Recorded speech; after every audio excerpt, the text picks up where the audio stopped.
ఇప్పుడు అడగబోయే ప్రశ్న మీకు కాస్త ఇబ్బందిగా అనిపిస్తుందేమో. కొంతమంది ఆడవాళ్ళు ఏంటంటే ఇంట్లో ఎంత ధనం సంపాదిస్తున్నా, ఎంత వైభోగంగా వాళ్ళు బ్రతుకుతున్నా కూడా అసంతృప్తి అనేది వాళ్ళలో కనిపిస్తుంటుంది. ఆ అసంతృప్తిని వాళ్ళు ఏదో సందర్భంలో బయటికి తీసుకొస్తుంటారు.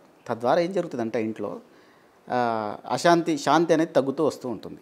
ఎందుకని ఆ కుటుంబానికి సరిపోయే సంపద కంటే ఎక్కువగా సంపాదిస్తున్న సందర్భం ఉన్నప్పుడు శుభం కలగాలి. కొంతమంది స్త్రీల ఆలోచన విధానం ఇలా ఎందుకు మారుతుంది అంటే ఇక్కడ స్త్రీకి పురుషుడికి ఒక భేదం ఉందండి.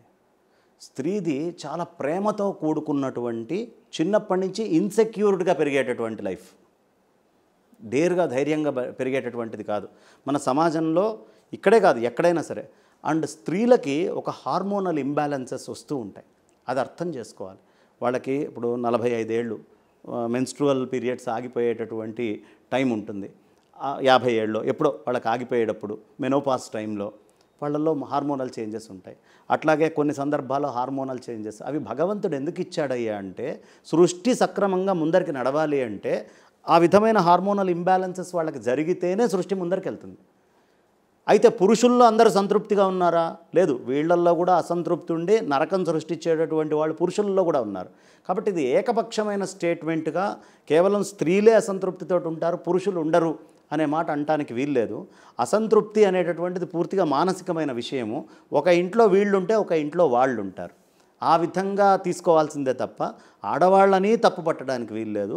మగవాళ్ళు ఏదో మహాత్ముల్లాగా పూర్ణ సంతుష్టుల్లాగా ఉన్నారు అని సర్టిఫికేట్ ఇవ్వడానికి వీల్లేదు. ఉభయతారకంగా ఉంటుంది. ఆడవాళ్ళది స్వతసిద్ధంగా ప్రేమతత్వంతో కూడుకున్నటువంటిది కాబట్టి వాళ్ళ కన్సర్న్ ఎక్కువ. ఆ కన్సర్న్ వాళ్ళల్లో లేకపోతే పిల్లల్ని పెంచలేరు, పిల్లల్ని కనలేరు. వాళ్ళు అంత ప్రేమతత్వం ఉంది కాబట్టి చిన్న వయసు నుంచి పెంచుకుంటూ పెద్దవాళ్ళని చేస్తారు. ఆ కన్సర్న్ తోటి వాళ్ళు ఈయన ఇంకా బాగుండాలంటే ఈ పని చెయ్యాలి, ఇంకా బాగుండాలి, వాళ్ళు ఇంకా బాగుండాలి అనే ఉద్దేశంతో అసంతృప్తి వ్యక్తం చేస్తారు. కాబట్టి అందులోనూ సంసారం నడవడానికి ఒక యోగ్యమైనటువంటి విధానం ఉంది, ఇందులోనూ ఉంది. ఆ రెండూ కలిపి జాగ్రత్తగా ముందరికి తీసుకెళ్ళగలిగితే నిజమైనటువంటి సంసారం. ఓకే. కాబట్టి ఇందులో ఇబ్బంది ఏం లేదనుకుంటా. ప్రశ్న తేలిగ్గానే ఉంది.